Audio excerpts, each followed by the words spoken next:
Data എൻട്രിയുടെ പുതിയൊരു ക്ലാസ്സിലേക്ക് എല്ലാവർക്കും സ്വാഗതം. നമ്മൾ കഴിഞ്ഞ ക്ലാസ്സിൽ ഡിസ്കസ് ചെയ്തത് ഔട്ട്പുട്ട് ഡിവൈസസുകളെ കുറിച്ചായിരുന്നു അല്ലേ. അപ്പോൾ ഔട്ട്പുട്ട് ഡിവൈസസ് എന്ന് പറഞ്ഞു കഴിഞ്ഞാൽ നമ്മൾ ഹാർഡ്വെയർ പാർട്ടിൻ്റെ ഒരു ഭാഗമാണ് നമ്മൾ കവർ ചെയ്തത്. അതിൽ നമ്മൾ ഇൻപുട്ട് ഡിവൈസസും കവർ ചെയ്തു, ഔട്ട്പുട്ട് ഡിവൈസസും കവർ ചെയ്തു. അപ്പോൾ ഈ ഹാർഡ്വെയർ പാർട്ട് എന്ന് പറഞ്ഞാൽ എന്താണ്? നമുക്ക് കാണാൻ സാധിക്കുന്ന, നമുക്ക് ടച്ച് ചെയ്യാൻ സാധിക്കുന്ന ഡിവൈസസുകളെയാണ് നമ്മൾ ഹാർഡ്വെയർ പാർട്ട് എന്ന് പറയുന്നത് അല്ലേ. ഈ കമ്പ്യൂട്ടർ എന്ന് പറഞ്ഞു കഴിഞ്ഞാൽ ഹാർഡ്വെയർ ആൻഡ് സോഫ്റ്റ്വെയറും കൂടിയതാണ് കമ്പ്യൂട്ടർ എന്ന് പറഞ്ഞു കഴിഞ്ഞാൽ അല്ലേ. അപ്പോൾ ഈ സോഫ്റ്റ്വെയർ എന്താണ്? നമുക്ക് കാണാൻ സാധിക്കില്ല, പകരം അത് നമ്മൾ ചെയ്ത് മനസ്സിലാക്കുന്നതാണ് അല്ലേ. ഇൻടാഞ്ചിബിൾ കമ്പോണൻസ് ആണ് സോഫ്റ്റ്വെയർ എന്ന് പറഞ്ഞു കഴിഞ്ഞാൽ. അപ്പോൾ നമുക്കതിൻ്റെ ഡെഫിനിഷൻ ഒന്ന് നോക്കാം. Software refers to a set of programs that makes the hardware perform a particular set of tasks in a particular order. അതായത് ഒരു ഹാർഡ്വെയറിന് അതിൻ്റെ പർട്ടിക്കുലർ ടാസ്കുകൾ കംപ്ലീറ്റ് ചെയ്യാനായിട്ട് ഒരു പർട്ടിക്കുലർ ഓർഡറിൽ സഹായിക്കുന്ന ഒരു സെറ്റ് ഓഫ് പ്രോഗ്രാംസിനെയാണ് നമ്മൾ സോഫ്റ്റ്വെയർ എന്ന് വിളിക്കുന്നത്. ഇതിനെ രണ്ടായിട്ട് നമ്മൾ ഡിവൈഡ് ചെയ്യുന്നുണ്ട്. നിങ്ങൾക്ക് താഴെ കാണാം system software and application software. അപ്പോൾ സിസ്റ്റം സോഫ്റ്റ്വെയർ തന്നെ വീണ്ടും സബ് ഡിവൈഡിങ് ചെയ്യുന്നുണ്ട്, operating system and utilities. Then application സോഫ്റ്റ്വെയറിന് generalised packages and customised packages. നമുക്കിതിനെക്കുറിച്ച് ഡീറ്റെയിൽ ആയിട്ട് നമുക്ക് പഠിക്കാനുണ്ട്. അപ്പോൾ ഈ സോഫ്റ്റ്വെയർ എന്നുള്ള പോർഷൻ ഡെഫിനിഷൻ എപ്പോഴും ചോദിക്കുന്നതാണ്, അത് നോട്ട് ചെയ്ത് വയ്ക്കുക. Next, what is system software? System softwares are set of programs responsible for running the computer, controlling various operations of computer systems and management of computer resources. അതായത് നമ്മളിപ്പോൾ പറഞ്ഞു കമ്പ്യൂട്ടറിൻ്റെ ഹാർഡ്വെയറിനെ മാനേജ് ചെയ്യുന്ന ഒരു സെറ്റ് ഓഫ് പ്രോഗ്രാംസ് ആണെന്ന്. അപ്പോൾ എന്തൊക്കെയാണ് ഈ ഫങ്ഷൻസ് നോക്കാം സിസ്റ്റം സോഫ്റ്റ്വെയറിൻ്റെ. അതായത് റണ്ണിങ് ദ കമ്പ്യൂട്ടർ, കമ്പ്യൂട്ടറിനെ റൺ ചെയ്യാനായിട്ട് സഹായിക്കുക. അതുപോലെ various operations of computer systems, അതിനെ കൺട്രോൾ ചെയ്യുക, മാനേജ് ചെയ്യുക. കമ്പ്യൂട്ടർ റിസോഴ്സസുകളൊക്കെ മാനേജ് ചെയ്ത് കൊണ്ടുപോകുന്ന ഒരാളാണ് ആര്? System softwares. അതിന് ബെസ്റ്റ് എക്സാമ്പിളാണ് ഓപ്പറേറ്റിംഗ് സിസ്റ്റം. എന്താണ് ഓപ്പറേറ്റിംഗ് സിസ്റ്റം? അതിൻ്റെ ഡെഫിനിഷൻ നമുക്ക് താഴെയുണ്ട്, വായിക്കാം. Operating system is a system software that provides an interface for a user to communicate with the computer, manages hardware devices, disk drives, keyboard, monitor, etc. Manages and maintains disk file systems and supports application programs. അപ്പോൾ operating system എന്ന് പറഞ്ഞു കഴിഞ്ഞാൽ system സോഫ്റ്റ്വെയറിൻ്റെ best എക്സാമ്പിളാണ്. എന്താണ് operating system ചെയ്യുന്നത്? അത് കമ്പ്യൂട്ടറും യൂസറുമായിട്ട് communicate ചെയ്യാൻ വേണ്ടിയിട്ടുള്ള ഒരു ഇൻ്റർഫേസ് പ്രൊവൈഡ് ചെയ്യുക എന്നുള്ളതാണ് മെയിൻ ആയിട്ട് ഓപ്പറേറ്റിംഗ് സിസ്റ്റത്തിൻ്റെ ഡെഫിനിഷൻ പറയുന്നത്. പിന്നെ ഹാർഡ്വെയർ ഡിവൈസസുകൾ മാനേജ് ചെയ്യുന്നു. ഏതൊക്കെയാണ് ഹാർഡ്വെയർ ഡിവൈസസുകൾ എന്ന് പറഞ്ഞാൽ? ഡിസ്ക് ഡ്രൈവ്സ്, കീബോർഡ്, മോണിറ്റർ, ഇവരൊക്കെ മാനേജ് ചെയ്ത് കൊണ്ടുപോകുന്ന ഒരാളും കൂടിയാണ് ഈ operating system. Manages and maintains disk file systems and supports application programs. അപ്പോൾ ഇവിടെ ഇങ്ങനത്തെ കാര്യങ്ങളൊക്കെ ഈ ഫങ്ഷൻസ് എല്ലാം ചെയ്യാൻ സഹായിക്കുന്ന ഒരാളാണ് ഓപ്പറേറ്റിംഗ് സിസ്റ്റം. നമ്മൾ കാണുന്നുണ്ട് ഒരു കമ്പ്യൂട്ടർ ഓപ്പൺ ചെയ്യുമ്പോൾ ലോഡ് ചെയ്യുന്ന ഒരു പ്രോഗ്രാമാണ് ഓപ്പറേറ്റിംഗ് സിസ്റ്റം. ഈ ഓപ്പറേറ്റിംഗ് സിസ്റ്റമാണ് ആദ്യം ലോഡാവുന്നത് കമ്പ്യൂട്ടർ ഓണാക്കുന്ന സമയത്ത് അല്ലേ. നെക്സ്റ്റ് എക്സാമ്പിൾ, ഓപ്പറേറ്റിംഗ് സിസ്റ്റത്തിൻ്റെ ബെസ്റ്റ് എക്സാമ്പിൾ എന്ന് പറയുന്നത് യൂണിക്സ്, വിൻഡോസ്, ലിനക്സ്. ഇതാണ് ഓപ്പറേറ്റിംഗ് സിസ്റ്റത്തിന് ബെസ്റ്റ് എക്സാമ്പിൾസ്. ഓക്കെ, നെക്സ്റ്റ്, എന്താണ് ആപ്ലിക്കേഷൻ സോഫ്റ്റ്വെയർ? നമ്മൾ സിസ്റ്റം സോഫ്റ്റ്വെയറിനെ രണ്ടായിട്ട് ഡിവൈഡ് ചെയ്യാമെന്ന് പറഞ്ഞു, സിസ്റ്റം സോഫ്റ്റ്വെയറും ആപ്ലിക്കേഷൻ സോഫ്റ്റ്വെയറും. ഇനി ആപ്ലിക്കേഷൻ സോഫ്റ്റ്വെയർ എന്താണ്? Application software is a set of programs which are written to perform specific tasks. Example, library information system, students information system. അതായത് ഏതെങ്കിലും ഒരു പ്രത്യേക പണി ചെയ്ത് കൊടുക്കാൻ സഹായിക്കുന്ന, അല്ലെങ്കിൽ ഒരു പ്രത്യേക സ്പെസിഫിക് ടാസ്ക്, എന്തെങ്കിലും ഒരു ഇമ്പോർട്ടൻ്റ് ആയിട്ട് കോൺസെൻട്രേറ്റ് ചെയ്ത് നിർത്താൻ വേണ്ടിയിട്ട് ചെയ്യുന്ന പ്രോഗ്രാംസ്, ഒരു സെറ്റ് ഓഫ് പ്രോഗ്രാംസിനാണ് ആപ്ലിക്കേഷൻ സോഫ്റ്റ്വെയർ എന്ന് പറയുന്നത്. ഇപ്പോൾ എക്സാമ്പിൾ പറയുകയാണെങ്കിൽ ലൈബ്രറി ഇൻഫർമേഷൻ സിസ്റ്റം. ഇപ്പോൾ ലൈബ്രറിയിലേക്ക് പോവുകയാണെങ്കിൽ നമ്മൾ ബുക്ക് എടുക്കുന്നു, അവിടെ അവർ എഴുതി വയ്ക്കുന്നു, നമ്മൾ തിരിച്ചു പോരുന്നു അല്ലേ. പിന്നെ നമ്മൾ കൊടുക്കുന്നത് ചിലപ്പോൾ 2 മാസം കഴിഞ്ഞിട്ടൊക്കെ ആയിരിക്കാം. പക്ഷേ നമുക്ക് ഓർമ്മയില്ലായിരിക്കാം നമുക്ക് തിരിച്ചു കൊടുക്കാനുള്ളതാണ്. പക്ഷേ അവർക്ക് നല്ല ഓർമ്മയുണ്ടാവും. ചിലപ്പോൾ അവർ റിമൈൻഡറും തരും, ഇന്ന ബുക്ക് നിങ്ങളുടെ അടുത്തുണ്ട് പറഞ്ഞിട്ട്, അല്ലെങ്കിൽ തിരിച്ച് റിട്ടേൺ ചെയ്യുമെന്ന് പറഞ്ഞിട്ട് അവർ മെസ്സേജും തരും. കാരണം എന്താ? അവരുടെ എല്ലാം ഇൻഫർമേഷൻ ഉണ്ട്.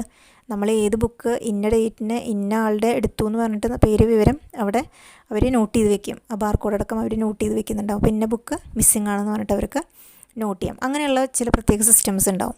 അതുപോലെ സ്റ്റുഡൻസ് ഇൻഫർമേഷൻ സിസ്റ്റം, ഒരു സ്കൂളിലാണെങ്കിൽ സ്റ്റുഡൻസിൻ്റെ ഡീറ്റെയിൽസ് എല്ലാം അവർ നോട്ട് ചെയ്ത് വെച്ചിട്ടുണ്ടാവും. അപ്പോൾ ഏതെങ്കിലും ഒരു കുട്ടി മിസ്സിംഗ് ആണെങ്കിൽ ആ കുട്ടിയുടെ ഡീറ്റെയിൽസ് ഇൻഫർമേഷൻസ് പെട്ടെന്ന് കിട്ടുകയാണല്ലോ. അപ്പോൾ അങ്ങനെയുള്ള കാര്യങ്ങളൊക്കെ ചെയ്തു കൊടുക്കാനായിട്ടുള്ള ഒരു സോഫ്റ്റ്വെയറാണ് ആപ്ലിക്കേഷൻ സോഫ്റ്റ്വെയർ എന്ന് പറഞ്ഞു കഴിഞ്ഞാൽ.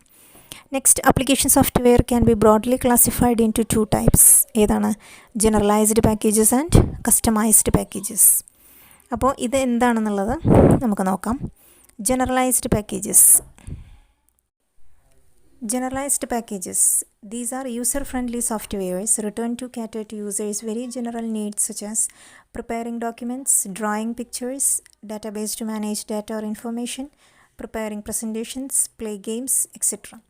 അതായത് ഇപ്പോൾ നമ്മൾ ഒരു പ്രത്യേക ആവശ്യത്തിന് വേണ്ടി നമ്മൾ ഒരു ഇപ്പോൾ എക്സാമ്പിൾ പറയുകയാണെങ്കിൽ ഡോക്യുമെൻറ്റ്സ് പ്രിപ്പയർ ചെയ്യുക, പിക്ചേഴ്സ് വരയ്ക്കാനായിട്ട് ഉപയോഗിക്കുക, അതേപോലെ ഡാറ്റാബേസ് സ്റ്റോർ ചെയ്ത് വയ്ക്കുക, എല്ലാ ഇൻഫർമേഷൻസും നമ്മൾ സ്റ്റോർ ചെയ്ത് വയ്ക്കുക, അതേപോലെ പ്രസൻറ്റേഷൻസ് ഉണ്ടാക്കുക, ഈ വക കാര്യങ്ങൾക്ക് എല്ലാത്തിനെയും നമ്മൾ ജനറലായിട്ട് വിളിക്കുന്നതാണ് ജനറലൈസ്ഡ് പാക്കേജസ് എന്ന് പറഞ്ഞു കഴിഞ്ഞാൽ. ഇപ്പോൾ ഫോർ എക്സാമ്പിൾ പറയുകയാണെങ്കിൽ ഈ എക്സാമ്പിൾസ് കണ്ടു കഴിഞ്ഞാൽ നിങ്ങൾക്ക് മനസ്സിലാവും.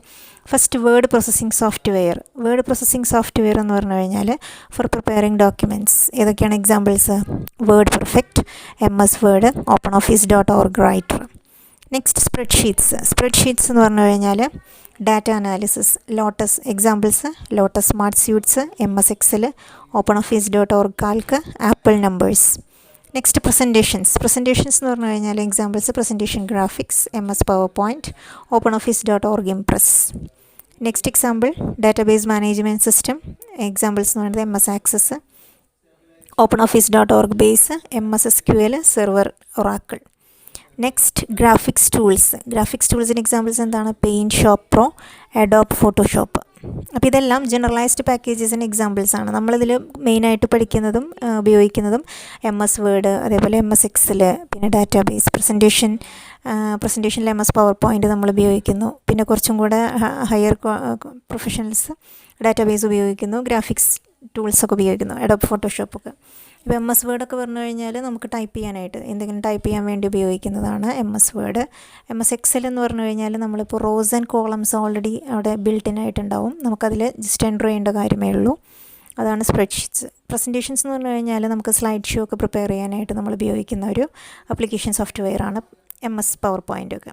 പിന്നെ ഡാറ്റാബേസ് മാനേജ്മെൻറ്റ് എന്നൊക്കെ പറഞ്ഞു കഴിഞ്ഞാൽ വാസ്റ്റായിട്ട് കുട്ടികളുടെ ഡീറ്റെയിൽസ് മുഴുവൻ സ്റ്റോർ ചെയ്ത് വെക്കാനായിട്ട് ഉപയോഗിക്കുന്ന ഒരു സോഫ്റ്റ്വെയറാണ് ഡാറ്റാബേസ്. സ്റ്റോറേജ് ഏരിയയാണ്.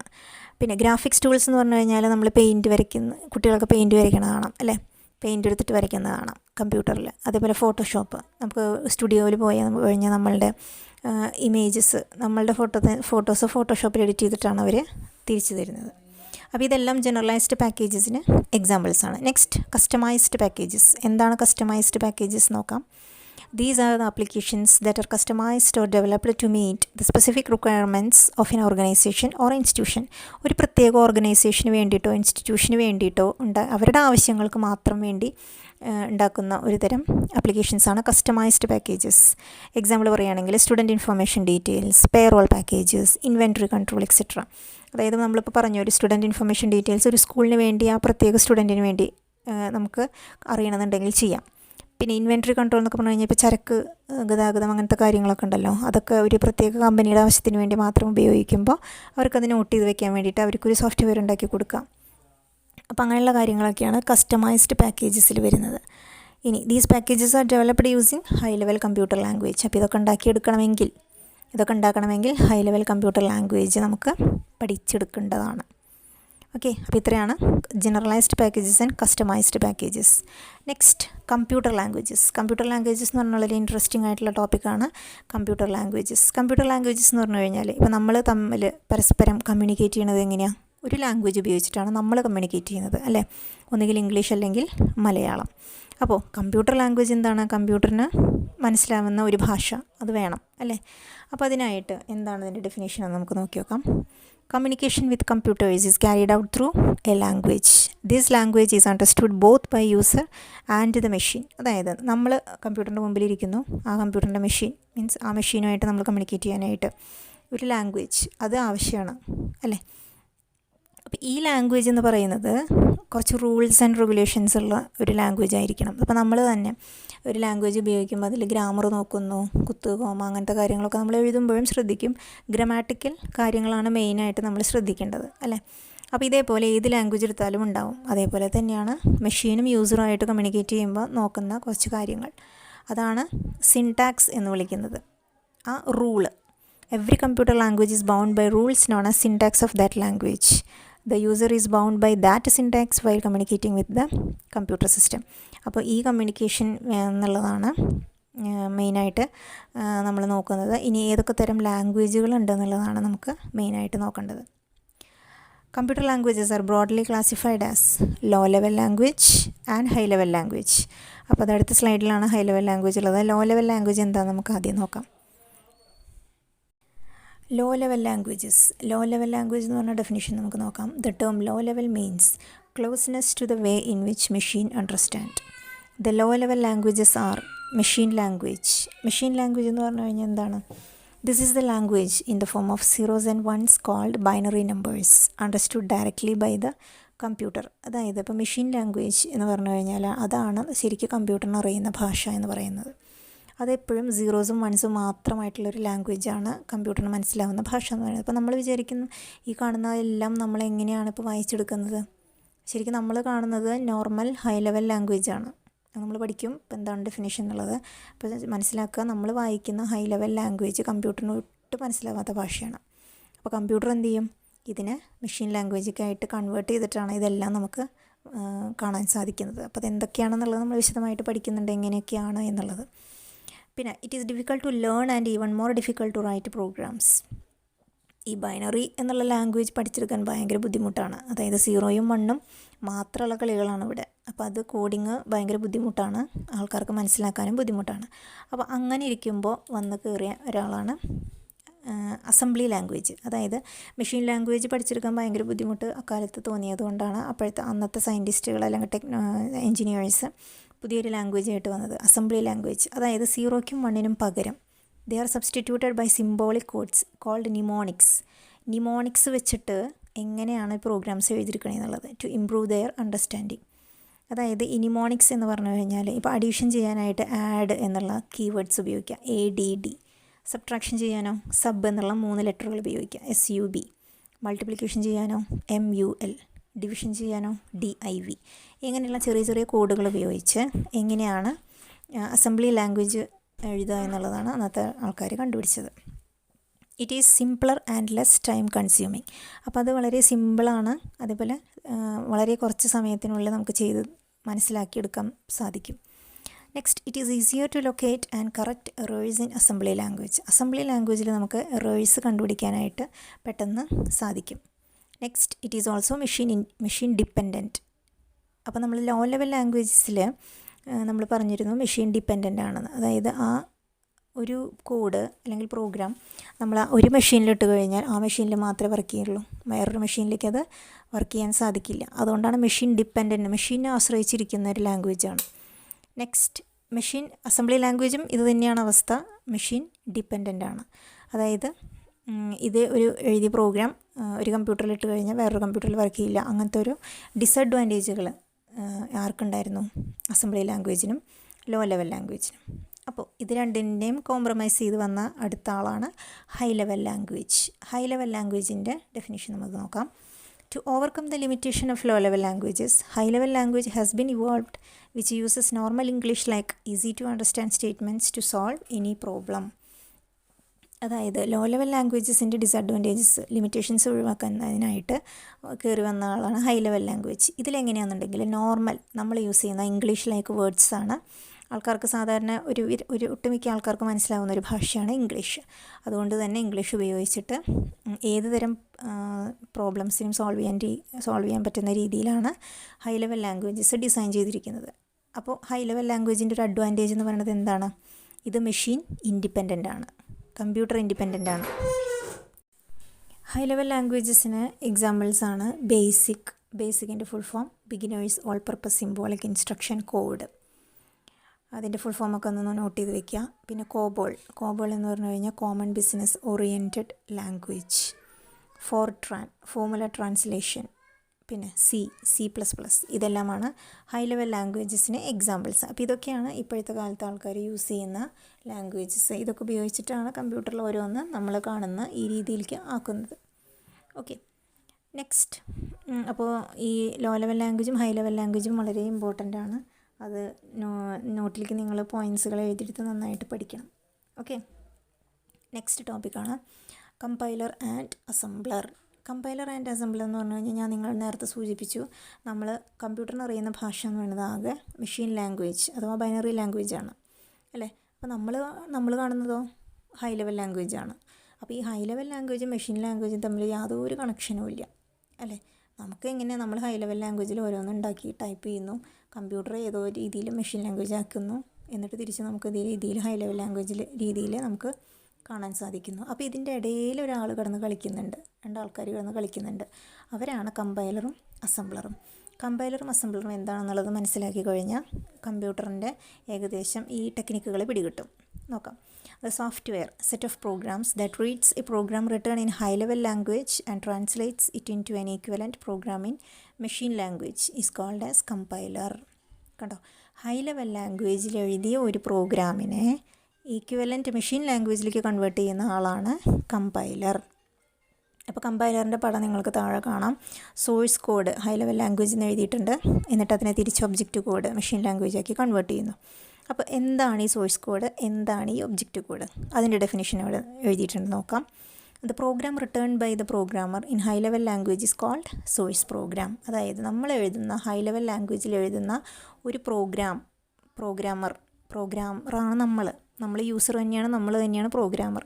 അപ്പോൾ ഈ പ്രോഗ്രാമേഴ്സ് ഒരു പ്രോഗ്രാം ഹൈ ലെവൽ ലാംഗ്വേജിൽ എഴുതുന്നു, അതിനെ വിളിക്കുന്നതാണ് സോഴ്സ് പ്രോഗ്രാം.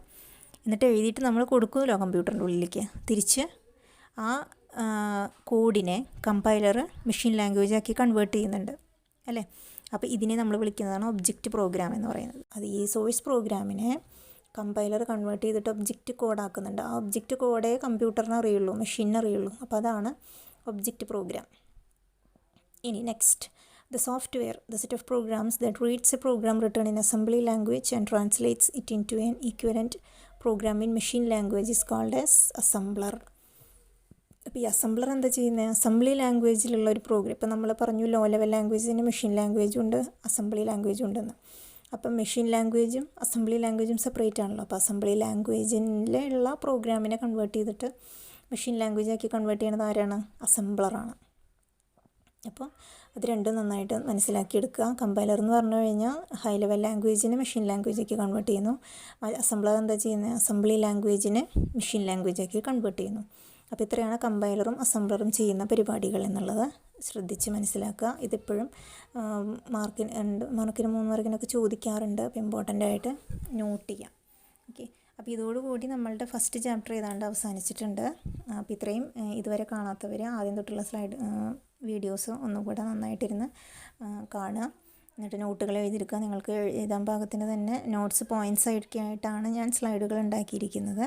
അപ്പോൾ അത് പ്രകാരം നിങ്ങൾ നന്നായിട്ട് പഠിക്കുക. Okay, thank you.